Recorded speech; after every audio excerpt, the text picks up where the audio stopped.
주가 구원하셨네. 자식은 죄에서 사함받아 거룩한 백성이 되었으니 네 육신 장막을 벗을 때도 겁날 것 없겠네. 찬송하세 찬송하세 주님 나를 구하셨네. 찬송하세 찬송하세 주가 구원하셨네.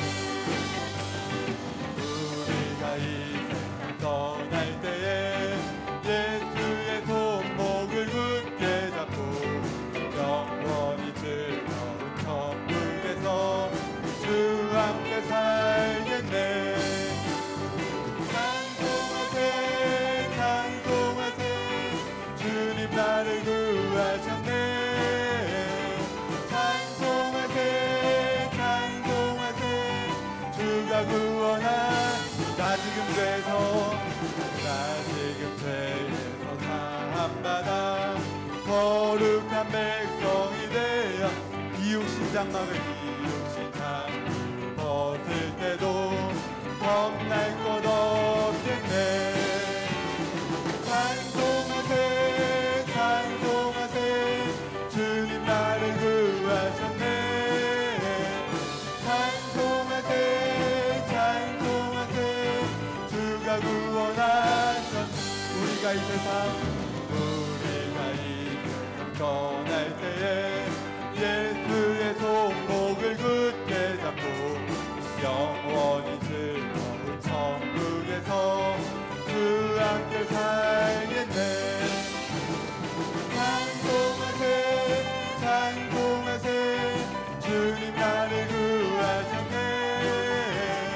찬송하세 찬송하세 주가 구원하. 찬송하세 찬송하세 찬송하세 찬송하세 주님 나를 구하셨네.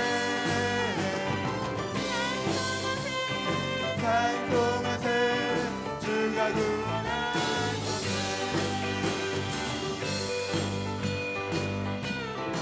우리 박수 치면서 찬양할까요 여러분? 죄에서 자유를 얻게 하는 보혈의 능력 주의 보혈 시험을 이기는 승리되니 참 놀라운 능력이로다. 내 보혈 능력이 또다 주의 피 믿으오. 주의 보혈 그 어린 양을 배우기 능한 피로다.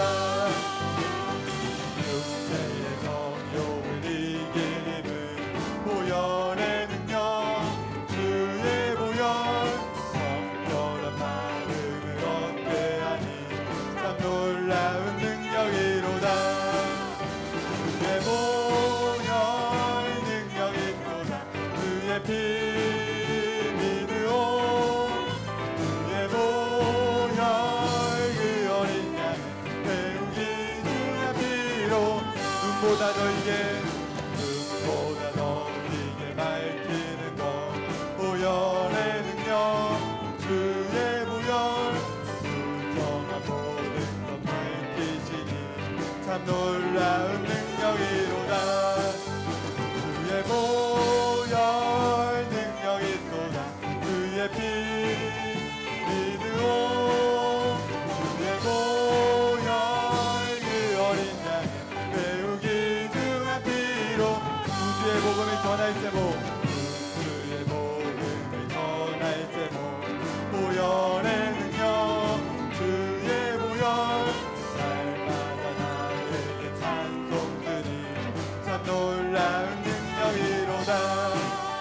주의 보혈 능력이 또다 주의 피 믿으오.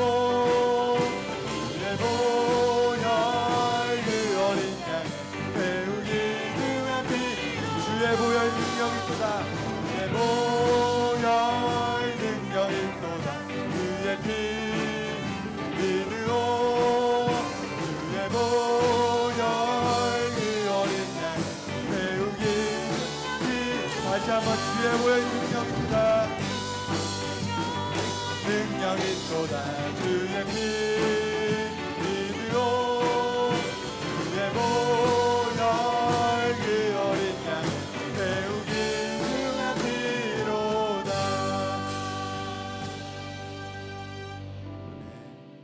여러분, 주님의 보혈이 능력이 있습니다. 우리 주께서 흘리신 그 보혈을 감사하며 함께 찬양했으면 좋겠습니다. 주 보혈 날 정결케 하고 주 보혈 날 자유케 하니 주 앞에 나 예배하는 이 시간 나의 모든 것을 주께 드리네. 주의 손 날 위에 지키셨고 주의 말 날 위에 맡기셨으니 이제는 내가 사는 것이 아니요 오직 주를 위해 사는 것이라. 주 보혈 날 정결케 하고 주 보혈 날 정결케 하고 주 보혈 날 자유케 하니 주 앞에 나 예배하는 이 시간 나의 모든 것을 주께 드리네. 주의 손 날 위에 지키셨고 주의 말 날 위에 맡기셨으니 이제는 내가 사는 것이 아니요 오직 주를 위해 사는 것이라.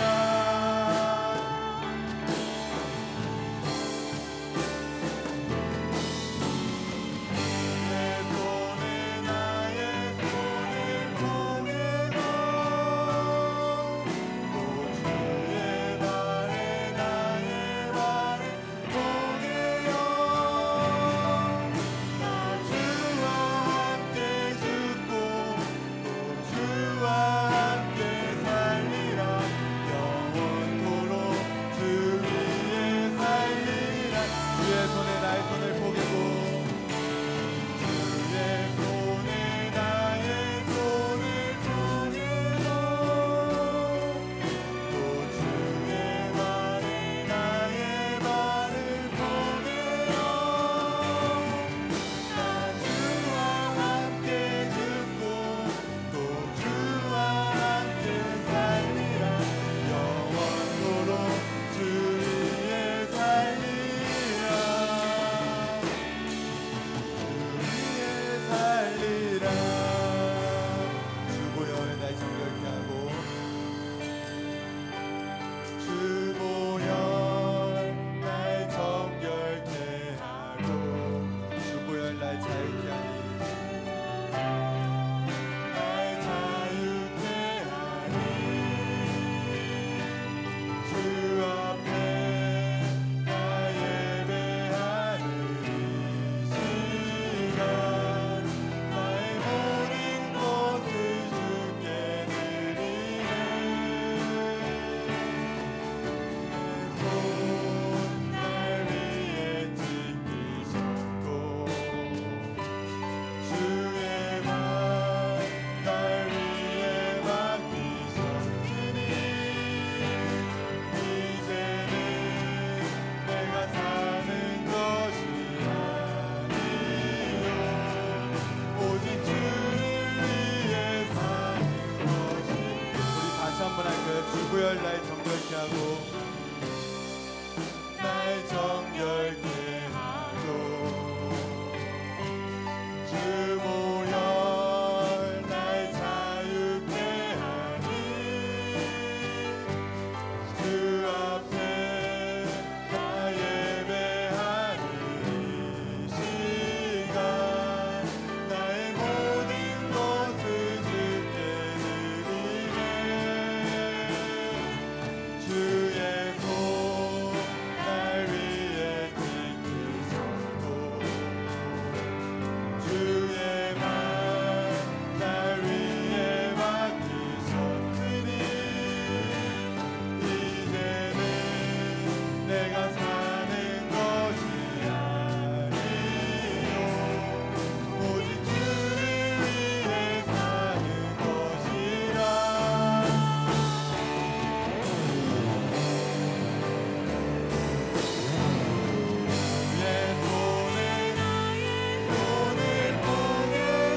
시간 다 같이 일어나셔서 내는 주의 영광을 보는 찬양.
죽을 때까지 모든 열방 죽을 때까지 모든 열방 죽을 때까지 모든 열방 죽을 때까지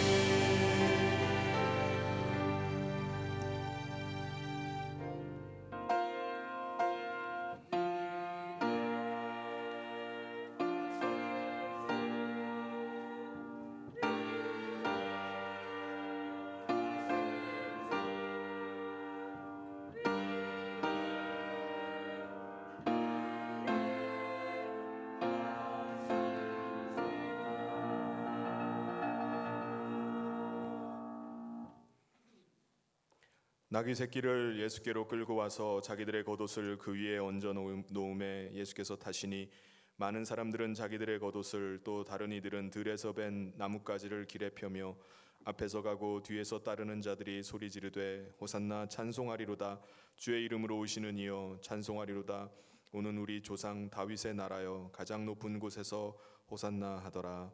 아멘.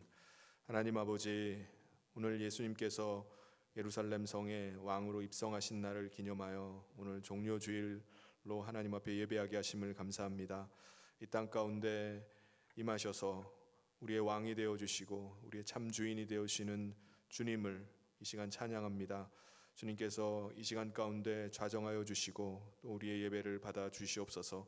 우리가 하나님만 바라보며 또 하나님만 의지하며 나아가오니 하나님께서 이 예배 가운데 홀로 영광 받아주시고 예배하는 우리 모두가 하나님의 영광을 보며 또 하나님의 기쁨을 누릴 수 있는 이 시간 되게 하여 주시옵소서.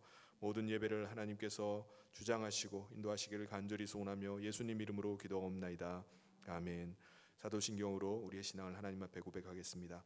전능하사 천지를 만드신 하나님 아버지를 내가 믿사오며 그 외아들 우리 주 예수 그리스도를 믿사오니 이는 성령으로 잉태하사 동정녀 마리아에게 나시고 본디오 빌라도에게 고난을 받으사 십자가에 못 박혀 죽으시고 장사한 지 사흘 만에 죽은 자 가운데서 다시 살아나시며 하늘에 오르사 전능하신 하나님 우편에 앉아 계시다가 저리로서 산 자와 죽은 자를 심판하러 오시리라.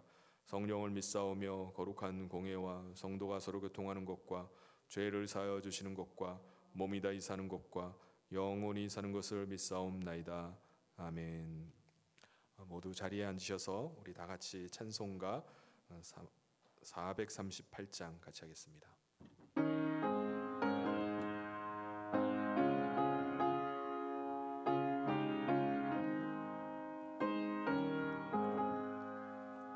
내 영혼이 은총 입어 중한 죄짐 얻고 보니 슬픔 많은 이 세상도 천국으로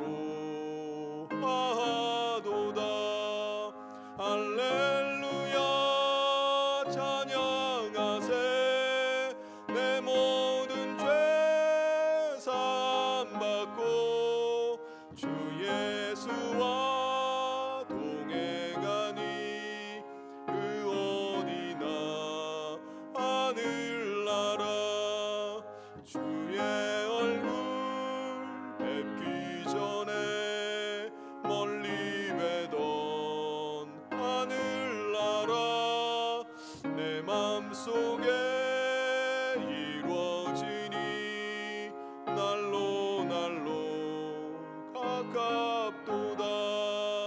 할렐루야 찬양하세.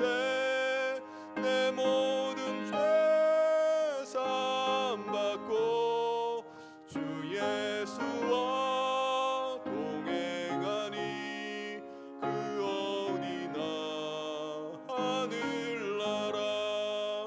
높은 산이 거친 들이 조망이나 궁궐이나 내 주 예수 모신 곳이 그 어디나 하늘나라. 할렐루야 찬양하세. 내 모든 죄 사함받고 주 예수와 동행하니 그 어디나 하늘나라. 이 시간 우리를 대표해서 김광남 장로님 나오셔서 기도 인도해 주시겠습니다.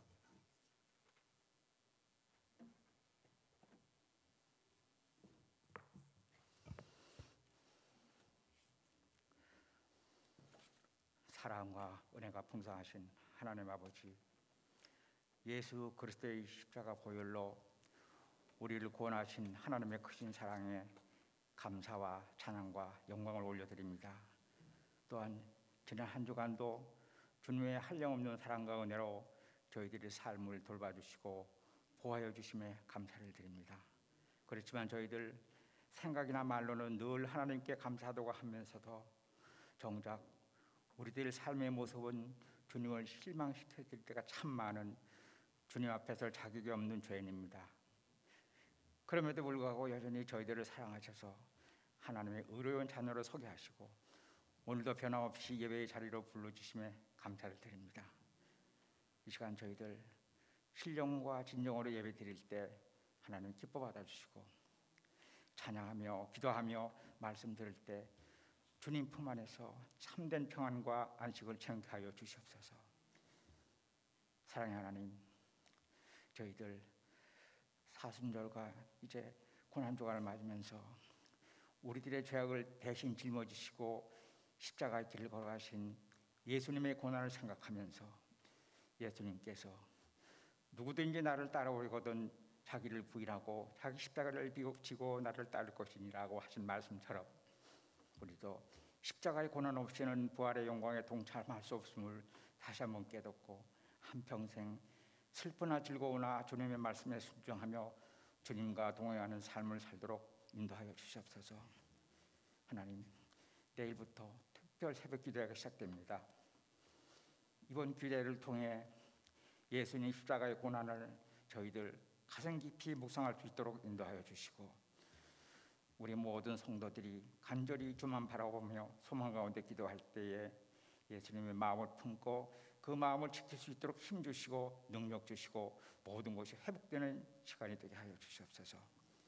하나님, 주님께서 세우신 우리 소영교회를 위해 기도합니다.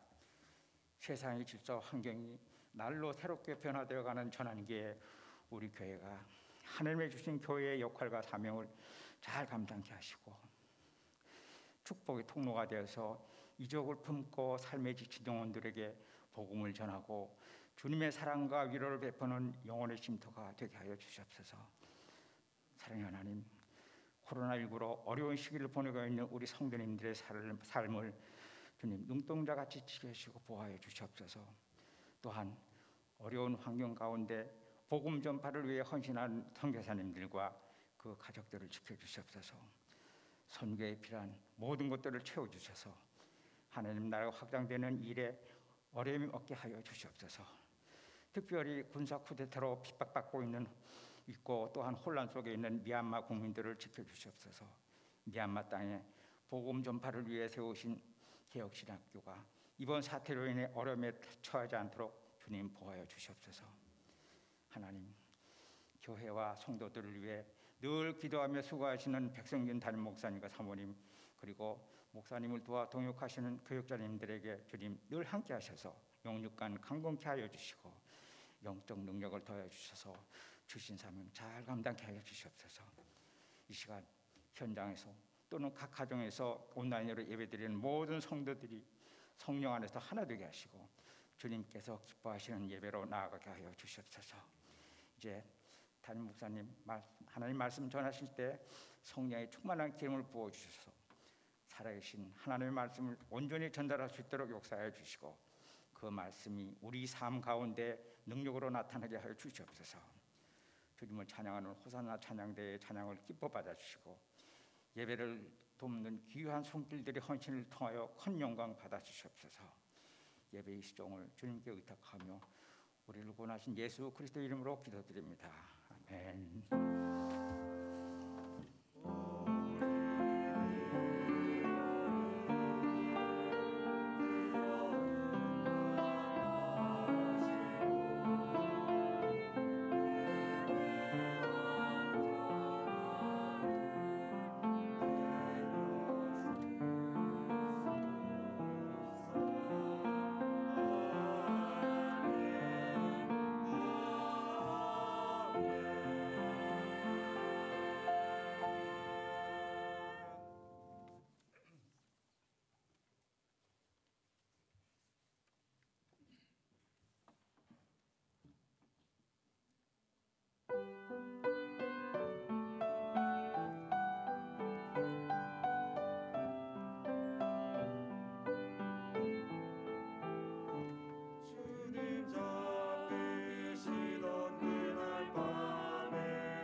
아멘.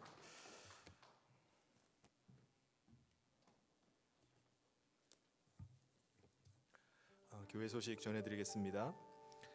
현장 및 온라인 예배 안내입니다. 우리 모든 예배는 현장 예배와 유튜브 실황으로 함께 예배를 드리실 수 있습니다. 그리고 모든 교육부서도 주일 현장 예배와 유튜브 실황으로 함께 예배를 드리고 있습니다. 고난주간 특별 새벽기도의 안내입니다.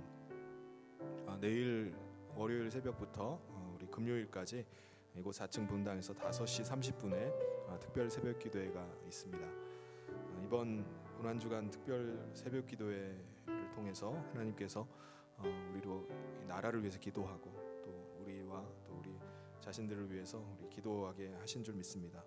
모든 성도님들이 함께 참여할 수 있는 귀한 은혜의 시간 되기를 바랍니다. 그리고 금요일에는 성금요일 성찬식이 있겠습니다. 저녁 8시 30분에 이곳 4층 본당에서 있습니다.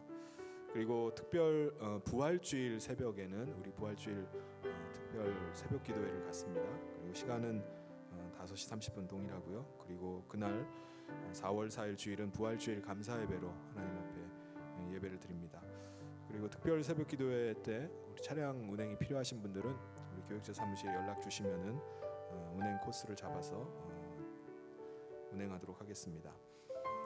그리고 온라인 목장 예배를 개강하고자 합니다. 그래서 다음 주 부활주일에는 우리 온라인으로 우리 목자 모임을 갖고요. 그리고 그 다음 주부터 우리 온라인으로 각 목장 예배를 갖고자 합니다. 이 일을 위해서 우리 모든 성도님들이 함께 기도를 부탁드리겠습니다. 그리고 한마음 성경 천독이 이번 주에도 계속됩니다. 온 성도들이 함께 말씀을 읽는 가운데 말씀 가운데 주시는 또 하나님의 큰 은혜를 경험하는 귀한 시간 되기를 바랍니다. 학습 세례 입교 유아 어린이 세례식이 문답이 다음 요번 주 4월 3일 2시에 있습니다. 그리고 세례는 부활주일인 4월 4일 날 11시에 이곳 4층 본당에서 갖도록 하겠습니다. 그리고 성연 장학생 모집을 계속하고 있는데요. 우리 오늘까지 접수를 합니다. 오늘까지 장학생 신청하시는 분들은 오늘까지 주시길 바랍니다. 그리고 모임은 오늘 선교부가 원래회가 있습니다. 선교부 회의가 있습니다. 오후 3시에 줌 온라인으로 회의를 갖도록 하겠습니다. 우리 선교부원들은 그 시간에 참여를 해주시길 바랍니다. 그리고 교우동정입니다. 우리 청년부에 유승경 자매가 있는데 3월 22일 월요일에 아버님이 하나님의 부르심을 받았습니다. 연락을 늦게 받아서 우리 성도님들한테 다 전달은 못했는데 저와 우리 교육자들이 청주까지 내려가서 이렇게 조문을 하고 같이 예배를 드리고 왔습니다. 우리 유순경 자매 또 가정을 위해서 또 우리 슬픔을 당한 우리 유순경 자매를 위해서도 여러분 기도를 부탁드리겠습니다. 네, 교회 소식은 이상이고 하나님께서 오늘 우리에게 주신 말씀 함께 보도록 하겠습니다. 마가복음 8장 27절부터 38절까지 말씀을 제가 봉독하겠습니다. 예수와 제자들이 빌립보 가이사랴 여러 마을로 나가실새 길에서 제자들에게 물어 이르시되 사람들이 나를 누구라고 하느냐? 제자들이 여짜와 이르되 세례 요한이라 하고 더러는 엘리야 더러는 선지자 중에 하나라 하나이다. 또 물으시되 너희는 나를 누구라 하느냐? 베드로가 대답하여 이르되 주는 그리스도시니이다 하매 이에 자기의 일을 아무에게도 말하지 말라 경고하시고 인자가 많은 고난을 받고 장로들과 대제사장들과 서기관들에게 버림받아 죽임을 당하고 사흘 만에 살아나야 할 것을 비로소 그들에게 가르치시되 드러내놓고 이 말씀을 하시니 베드로가 예수를 붙들고 항변하매 예수께서 돌이키사 제자들을 보시며 베드로를 꾸짖어 이르시되 사탄아 내 뒤로 물러가라 내가 하나님의 일을 생각하지 아니하고 도리어 사람의 일을 생각하는도다 하시고 무리와 제자들을 불러 이르시되 누구든지 나를 따라오려거든 자기를 부인하고 자기 십자가를 지고 나를 따를 것이니라.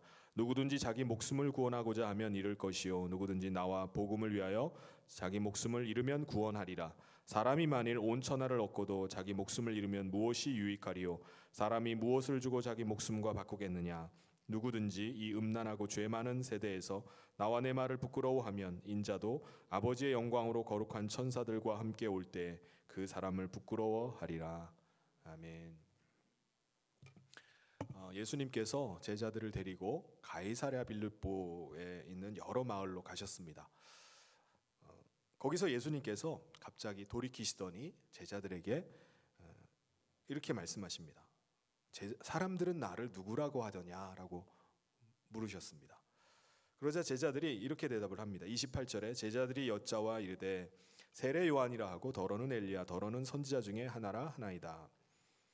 사람들은 예수님이 가르치시는 모습을 보고 또 예수님께서 여러 가지 이적을 행하시는 것을 보고 세례 요한이다 엘리야다 아니 하나님께서 보내시는 그 선지자 중에 한 사람이다라고 그렇게 본 것이었습니다. 그러자 예수님께서 제자들에게 다시 물어보십니다. 그러면 너희들은 나를 누구라고 하느냐라고 물어보셨습니다. 그러자 베드로가 아주 잘 아는 고백이죠. 주는 그리스도시니이다라는 대답을 합니다. 이 말이 무슨 말이죠? 예수님은 그리스도이십니다. 예수님은 메시아이십니다라고 그렇게 고백을 합니다. 여러분, 예수님의 제자라면은 예수님이 누구인지, 스승이 누구인지를 바르게 알아야 될 것입니다. 그래야지 주님의 참 제자라고 말할 수가 있을 것입니다. 마태복음에 보면은 베드로의 이 대답을 들으시고 예수님께서 이 반석 위에 내 교회를 세우리니 음부의 권세가 이기지 못하리라 라고 그의 대답을 칭찬하셨습니다.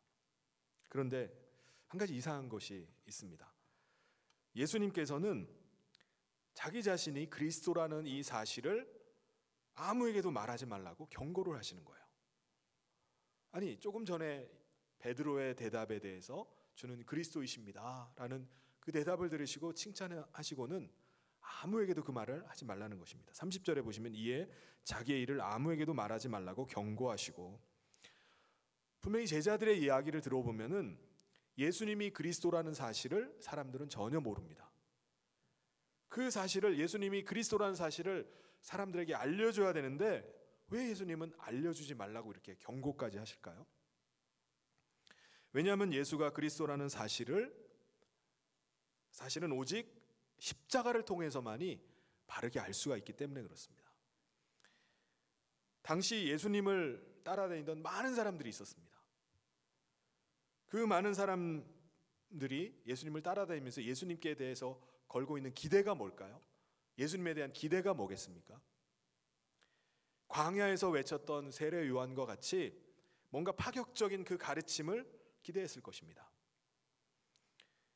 엘리야와 같이 놀라운 능력을 행하셔서 질병을 치유하시고 또 먹는 문제도 해결해 주시고, 오병이어 같은 기적으로 먹는 문제도 해결해 주시고 나라도 로마의 식민 지배로부터 해방시켜 줄 것을 기대를 했습니다. 영광의 왕으로 예루살렘 성에 입성하셔서 우리를 좀 다스려 주십시오라는 그 기대를 가지고 예수님을 따라갔던 것입니다. 오늘 여러분의 그 예수님에 대한 기대는 무엇입니까? 혹시 예수님을 믿음으로 내가 좀 더 부유해지고 좀 더 건강해지고 뭔가를 성공하고 자아 성취를 기대하면서 예수님을 따르고 있지는 않습니까? 예수님에 대한 기대가 거기에 있지 않습니까? 그래서 기도 응답이 빨리 안 이루어지면은 내 믿음이 약해서 그런가 보다 하고서 더 믿음을 달라고, 더 믿음 달라고 하면서 아버지 뜻과 상관없이 계속해서 그렇게 요구만 하고 있는 것은 아닙니까? 사실 이런 신앙을 우리가 뭐라고 부르죠? 기복신앙이라고 부릅니다. 이것은 크리스찬이 아니라 종교인이라고 말할 수 있습니다. 다른 종교인들도 다 그렇게 합니다. 예수님께서는 제자들에게 아주 놀라운 이적을 행하시는 그런 그리스도를 가르치지 말라라고 그렇게 말씀하시면서 어떤 그리스도에 대해서 가르치기를 시작하십니까?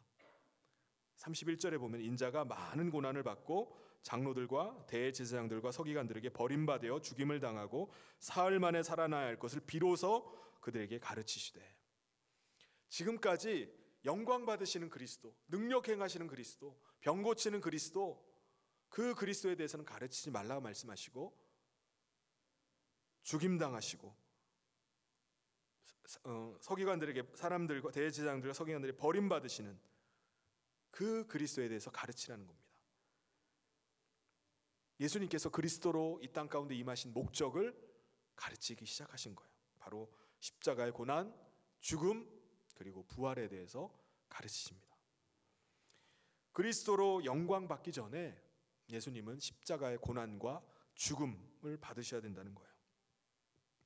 부활의 영광을 받으시기 전에 예수님은 고난과 죽음을 먼저 받으셔야 된다는 것입니다.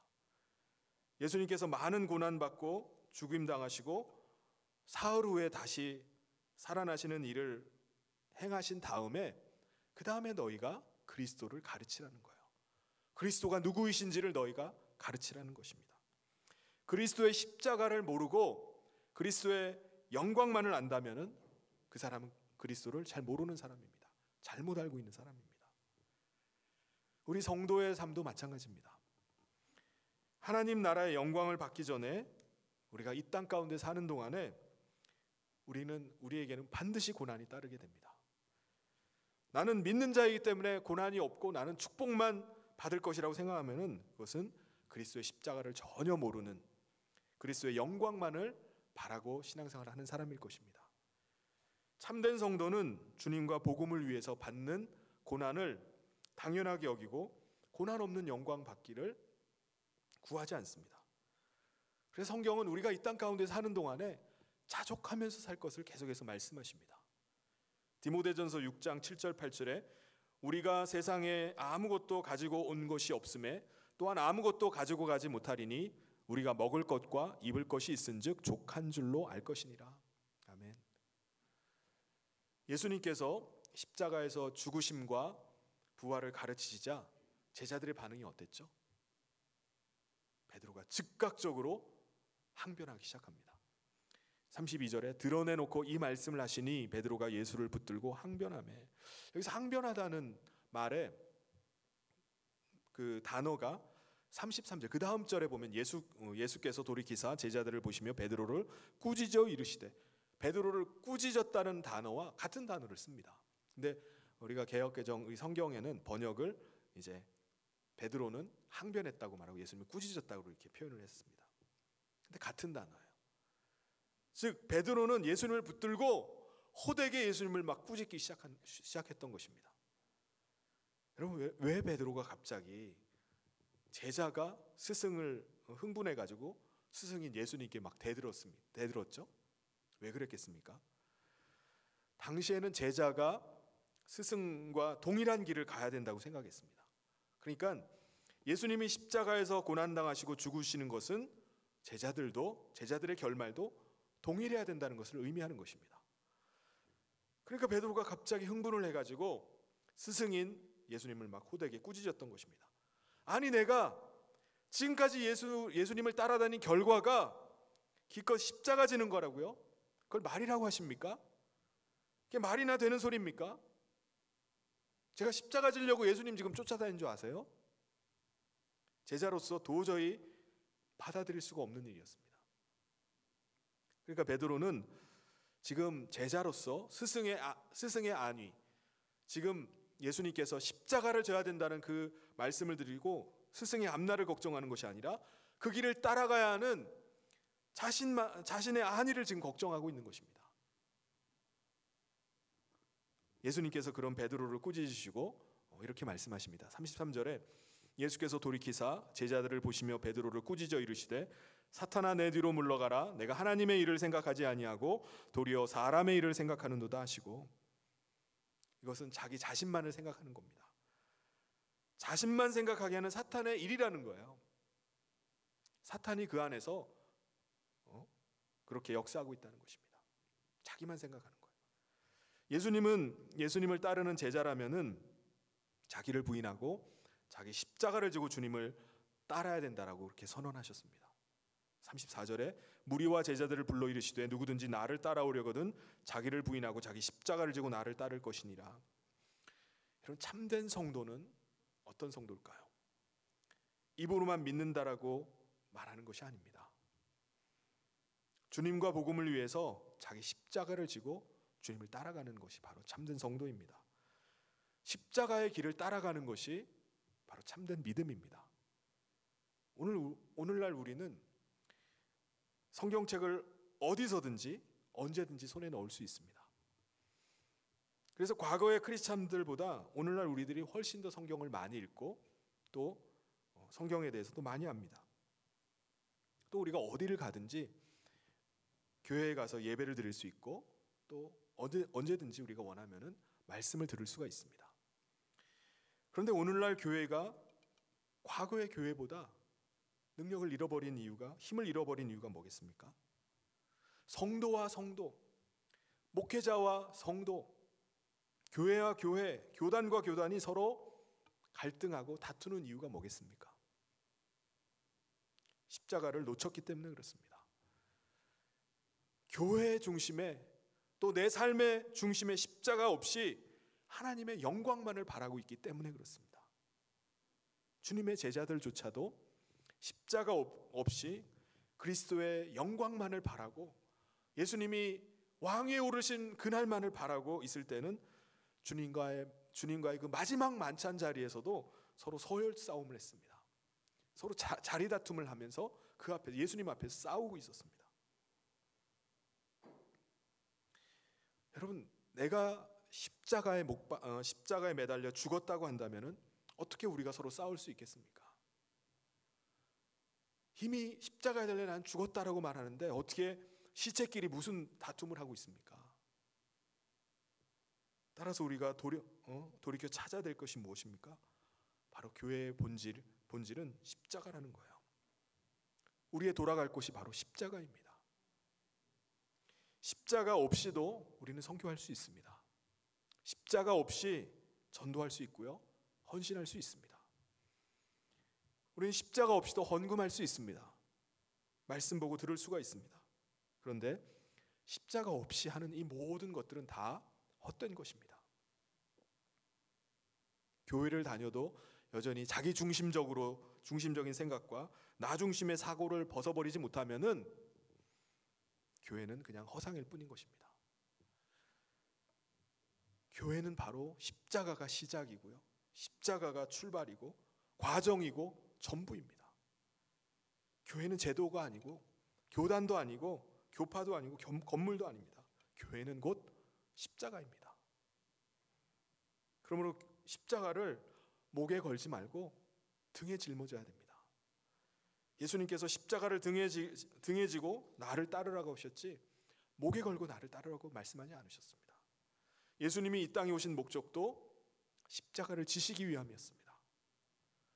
마태복음 20장 28절에 인자가 온 것은 섬김을 받으려 함이 아니라 도리어 섬기려 하고 자기 목숨을 많은 사람의 대속물로 주려 함이니라. 예수님은 왜 십자가라는 방법을 통해서 우리에게 구원이라는 선물을 베푸시려 할까요? 다른 방법은 없습니까? 다른 방법은 없나요? 예수님은 십자가를 지실 것과 그리고 사흘 만에 부활하실 것을 제자들에게 가르치신 다음에 바로 겟세마네 동산에 올라가셔서 땀방울이 핏방울이 되도록 그렇게 기도하시기 시작하셨습니다. 마태복음 26장 39절에 보면 조금 나아가사 얼굴을 땅에 대시고 엎드려 기도하여 이르시되 내 아버지여 만일 할만하시거든 이 잔을 내게서 지나가게 하옵소서. 그러나 나의 원대로 마시옵고 아버지의 원대로 하옵소서 하시고, 예수님은 십자가를 지시기 전에 전날 밤에 땀이 피가 되도록 십자가 지는 문제를 놓고 씨름하면서 기도하셨습니다. 예수님은 왜 그토록 땀방울이 핏방울이 되도록 그렇게 간절하게 하나님 앞에 기도했겠습니까? 두려웠기 때문에 그랬습니다. 무엇이 그렇게 두려웠을까요? 죽음이 두려웠겠습니까? 아닙니다. 예수님은 아버지와의 관계가 완전히 끊어지는 것이 두려웠습니다. 한순간도 아버지 하나님과 단절된 적이 없었어요. 예수님은 본래 하나님이시기 때문에 그 관계가 끊어질 수가 없습니다. 그런데 십자가를 지는 순간 예수님은 하나님과의 단절되는 그 고통을 겪으셔야만 했습니다. 그렇다면 예수님은 왜 그토록 고통스러운 하나님과의 단절을 겪으시면서까지 그렇게 십자가를 지으셔야 됐을까요? 그것은 하나님과 우리 사이에 맺은 계약 때문에 그렇습니다. 고대 근동에는 계약을 맺을 때 짐승을 바늘을 갈라놓고 계약자들이 손을 잡고 그 사이를 지나가는 풍습이 있었습니다. 만약 둘 중에 하나가 계약을 파기하면은 이 짐승이 쪼개진 것처럼 죽음을 맞이할 거다라는 아주 강력한 경고의 의미가 담긴 계약이었습니다. 그런데 하나님과 아브라함 사이에 언약을 맺을 때 하나님께서는 아브라함과 함께 그 쪼개진 짐승 사이를 지나가시는 것이 아니라 하나님이 일방적으로 쪼갠 짐승 사이를 지나가심으로 그 계약이 맺어져 버렸습니다. 계약이 끝났어요. 창세기 15장 17절에 보면은 해가 져서 어두울 때 연기 나는 화로가 보이며 타는 횃불이 쪼갠 고기 사이로 지나더라. 아니, 하나님과 아브라함이 계약을 맺는데 하나님 혼자 타는 횃불이 쪼갠 고기 사이로 지나가는 것처럼 하나님 혼자 이렇게 지나가 버리고 계약을 맺어버리면 어떻게 합니까? 끝내버리면 어떻게 합니까? 아브라함은 뭐 하고 있었죠? 성경에 보면은 깊이 잠들어 있었다고 말씀합니다. 이것이 뭘 의미하죠? 아브라함은 이 약속을 이행할 능력이 없다는 것을 말합니다. 그러면 그가 약속을 이행하지 못함으로 죽음을 당하는 불행을 미연에 방지하기 위해서 하나님께서 혼자 일방적으로 계약을 성사시키신 것입니다. 그리고 그 약속이 2000년 뒤에 하나님 자신이 죽는 것으로 지켜진 것입니다. 십자가는 세상 사람들이 볼 때는 아주 미련한 것입니다. 어리석은 거예요. 근데 문제를 근본적으로 해결하는 십자가는 문제를 근본적으로 해결하는 하나님의 지혜이고 하나님의 사랑입니다. 우리가 지은 죄를 대신 짊어지시고 하나님이 죄를 심판하시는 하나님의 사랑이에요. 하나님이 죄값을 대신 치러버리는 것입니다. 그리고 이 땅에 하나님의 공의를 지키시는 그 하나님의 지혜입니다. 하나님은 말로만 훈계하는 아버지가 아니에요. 하나님은 몸소 실천하시는 것을 보여줌으로 훈계하는 아버지입니다. 예수님이 십자가 지심으로 하나님의 공의와 하나님의 그 사랑이 실현되었음을 믿음으로 받는 순간에 십자가는 우리 삶의 거룩한 기준이 되는 것입니다. 그것을 믿는 자마다 십자가가 그 삶의 기준이 되어버리는 거예요. 그러므로 하나님의 나라가 이 땅 가운데 이루어지도록 하기 위해서 제자들은 어떤 삶을 살아야 되죠? 이제는 자기 십자가를 지고 주님을 쫓으면서 살아가는 것입니다. 주님이 십자가 지고 죽으시고 나를 위해서 고난당하신 것처럼 이제 내가 그 십자가 지고 나도 주님을 위해서 살아가는 것입니다. 자기를 부인하고 자기 십자가를 지면서 나가는 것이 바로 하나님의 나라를 구하면서 사는 것입니다.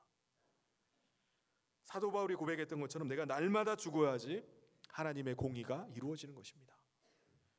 내가 죽어야지 하나님의 사랑이 비로소 전해지는 것입니다. 우리가 이 본질로 돌아가려면은 십자가를 가슴에 품고 살아야 돼요.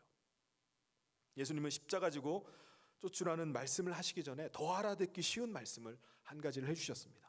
그 말씀이 뭐죠? 요한복음 12장 24절에 내가 진실로 진실로 너희에게 이르노니 한 알의 밀이 땅에 떨어져 죽지 아니하면 한 알 그대로 있고 죽음은 많은 열매를 맺느니라. 이 말씀이 바로 십자가 지는 것과 일맥상통하는 말씀이에요. 한 알의 밀이 땅에 떨어져 죽지 않으면 한 알을 그대로 존재할 수밖에 없습니다. 우리 그리스도인은 죽어야 되는 존재예요. 죽으면은 많은 열매를 맺습니다. 그런데 죽지 않으면은 전혀 열매가 맺혀지지 않는 겁니다. 가령 아내와 남편이 한 알의 밀알로 죽으면은 그 집안은 조용할 겁니다. 아이들의 울음소리나 웃음소리밖에 들리질 않을 거예요. 교회 성도들이 모두 한 알의 밀알로 떨어져 죽으면은 교회에서 행하시는 하나님의 일만이 드러날 것입니다. 그러면 교회는 찬양 소리, 기도하는 소리밖에 들리질 않을 것입니다. 다툼의 소리는 들리지 않을 거예요.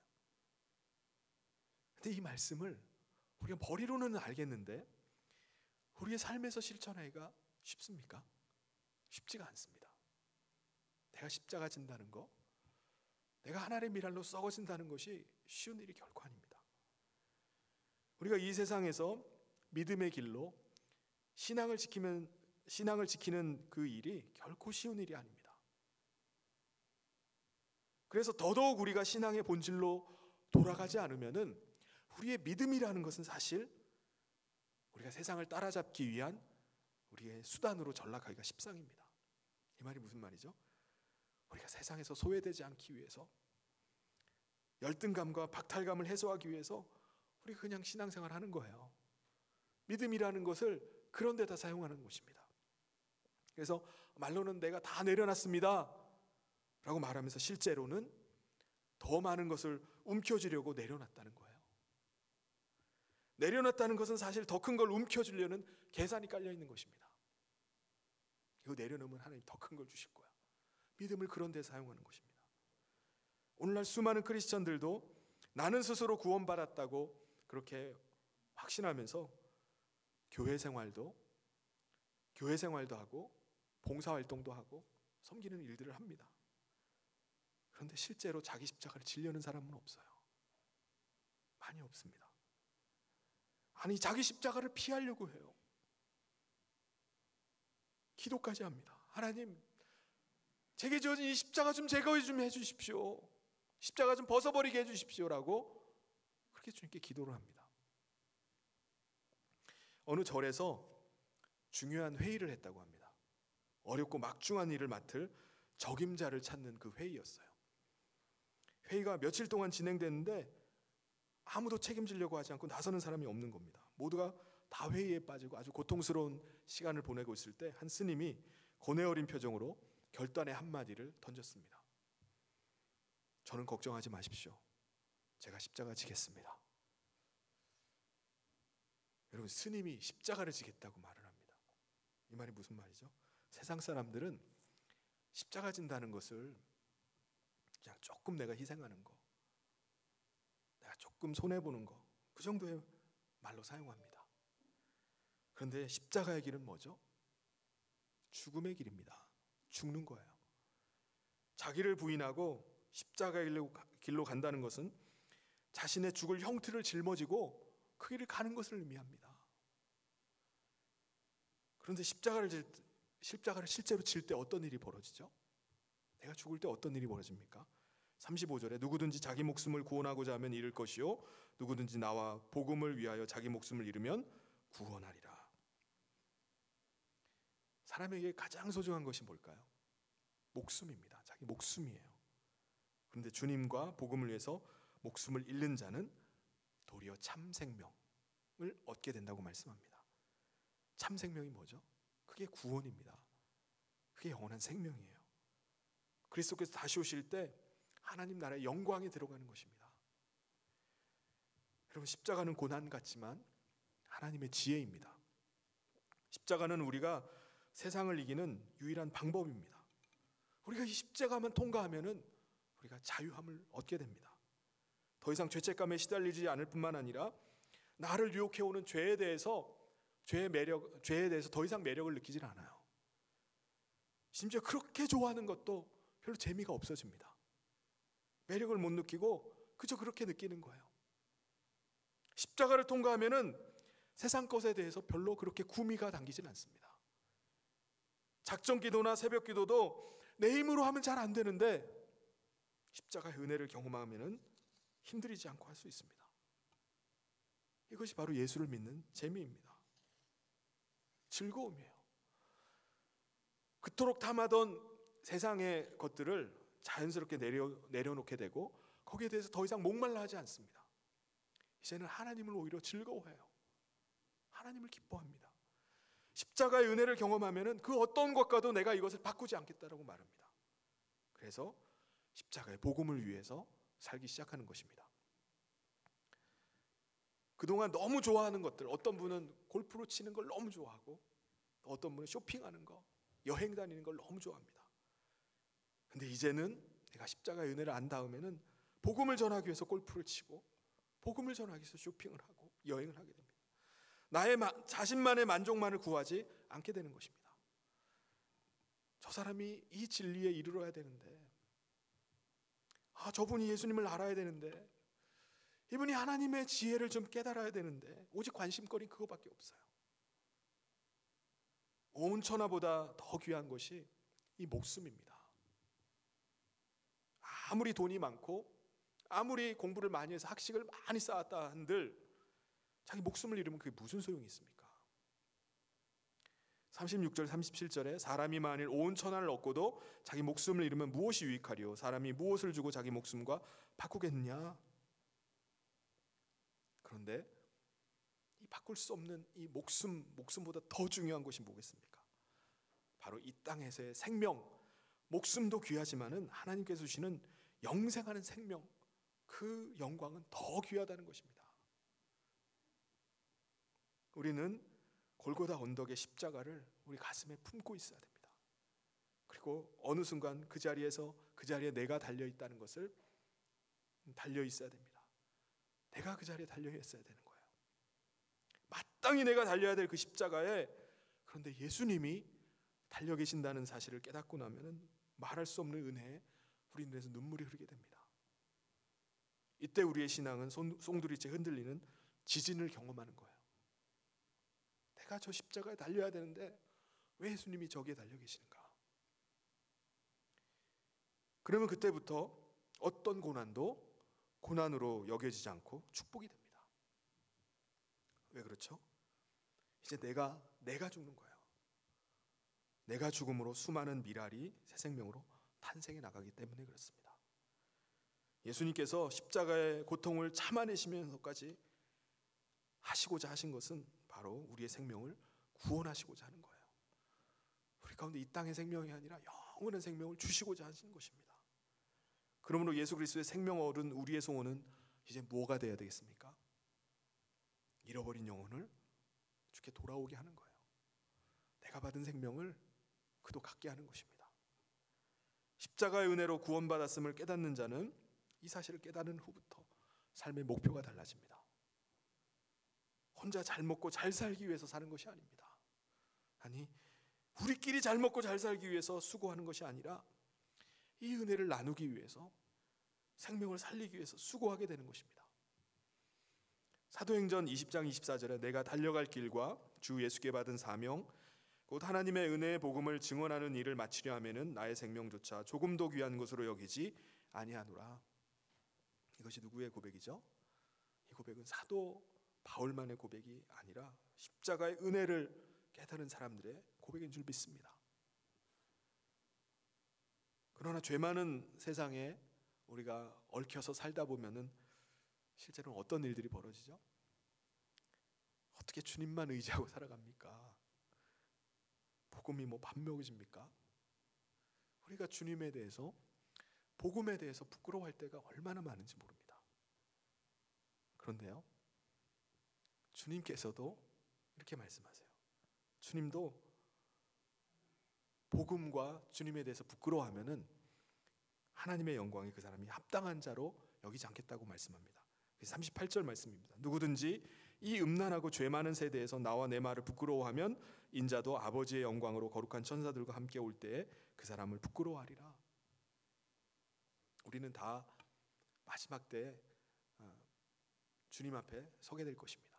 그 심판대 앞에 만약 우리가 주님을 부끄러워한다면 주님도 우리를 부끄러워하시라 말씀합니다. 여러분은 예수 그리스도로 인한 생명을 얼마나 귀하게 여기십니까? 영생보다는 당장의 이 땅에서의 생명, 이 땅에서의 영광만을 구하면서 살진 않습니까?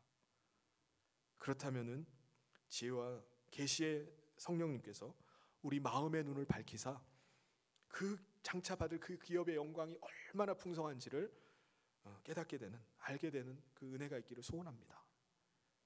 에베소서 1장 16절 18절에 내가 기도할 때마다 기억하며 너희로 말미암아 감사하기를 그치지 아니하고 우리 주 예수 그리스도의 하나님 영광의 아버지께서 지혜와 계시의 영을 너희에게 주사 하나님을 알게 하시고 너희 마음의 눈을 밝히사 그의 부르심의 소망이 무엇이며 성도 안에서 그 기업의 영광이 풍성함이 무엇이며 그것을 알게 하기를 사도 바울이 간절히 구했습니다.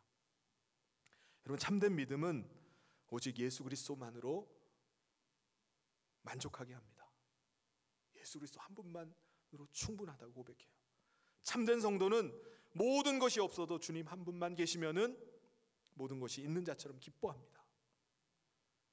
반대로 모든 것이 있어도 주님 없으면 아무것도 없는 사람처럼 절망합니다. 그게 참된 성도인 줄 믿습니다. 오늘 이 시대 우리의 현실은 교회가 비난의 대상이 되고 또 조롱거리가 되고 있습니다. 이것은 단지 코로나 때문만은 아닌 줄 압니다. 우리 그리스도인들에게 십자가의 은혜가 사라져버렸다는 반증이기도 합니다. 오늘 우리는 십자가를 다시 붙들어야 될 줄 믿습니다. 예수님은 내 멍에는 쉽고 내 짐은 가벼움이라고 말씀하셨습니다. 우리가 십자가를 지겠다라고 나서면은 예수님도 같이 져주세요. 가볍게 해주십니다. 사랑하는 성도 여러분, 우리 모두가 세상에서 우리에게 맡겨진 자기 십자가를 지실 수 있길 바랍니다. 하늘의 밀로 떨어져 땅에 떨어져 죽을 수 있길 바랍니다. 다시 십자가를 짐을 통해서 다시 하나의 미랄로 썩어짐을 통해서 오늘 이 시대의 회복의 역사, 생명의 역사, 믿음의 역사가 크게 일어나게 하는 저와 모든 우리 성도님 되시기를 주님의 이름으로 축원합니다. 같이 기도하겠습니다. 하나님 아버지, 오늘 우리가 하나님 앞에 은혜를 얻고 또 주님 쫓아가는 삶을 살게 하심을 감사합니다. 그런데 우리가 그리스도의 영광만을 바라고 주님을 따르고 있는 것은 아닌지요? 오늘 제자들을 꾸짖으시며 말씀하신 것처럼 우리가 십자가의 주님 그리스도는 모르고 우리가 그리스도의 영광만을 바라면서 우리가 이 땅에 살 것만을 생각하면서 우리가 주님 따라가고 있지는 않은지 우리 자신을 돌아보며 회개합니다. 예수 그리스도께서 십자가를 지신 같이 오늘 우리에게 자기 십자가를 지고 주님을 따르라고 말씀하신 것처럼 오늘 우리가 주님 십자가 지고 주님 쫓아가기를 원합니다. 우리를 통해서 예수 그리스도의 생명이 계속해서 심겨지게 하여 주시고 하나님 우리를 통해서 하나님의 영광이 드러날 수 있도록 저희들을 붙잡아 주시옵소서. 우리에게 맡겨진 십자가가 때로는 너무나 고통스럽고 힘들어서 또 아버지 하나님 십자가를 벗어버리려 할 때도 많이 있음을 고백합니다. 하지만 우리에게 맡겨진 이 십자가 지고 끝까지 주의 길을 갈 수 있도록 하나님 인도하여 주시옵소서. 주의 성령께서 은혜 베풀어 주셔서 주님 앞에 눈물로 기도하며 십자가 지고 힘겨워하는 우리 성도들을 붙잡아 주시고 하나님께서 큰 은혜와 또 능력을 더하여 주시옵소서. 그래서 그 십자가를 감당함을 통해서 마지막 날에 주님 영광 가운데 주님을 배울 수 있도록 우리 모든 성도들을 붙잡아 주시옵소서. 함께 하시길 간절히 소원하며 예수님 이름으로 기도합니다. 네, 우리 다 같이 자리에서 일어나셔서 함께 찬송합니다.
하나님 아버지 감사합니다. 십자가 지고 주님 가신 길을 따라가는 우리 성도들이 이 시간에 하나님 앞에 예배하며 귀한 예물을 올려드립니다. 하나님께서 이 예물을 기뻐 받으시고 흠양하여 주시옵소서. 오늘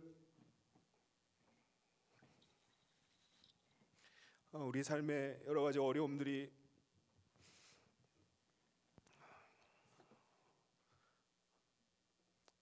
계속되는 가운데 있지만 주님 걸어가신 그 십자가를 기억하며 우리도 그 길을 따라갈 수 있도록 하나님 붙잡아 주시옵소서. 하나님 우리 성도들의 삶의 형편 가운데 누구보다 잘 아시는 줄 압니다. 하나님 그 삶을 붙잡아 주시고 감당할 수 있도록 은혜를 더하여 주시옵소서.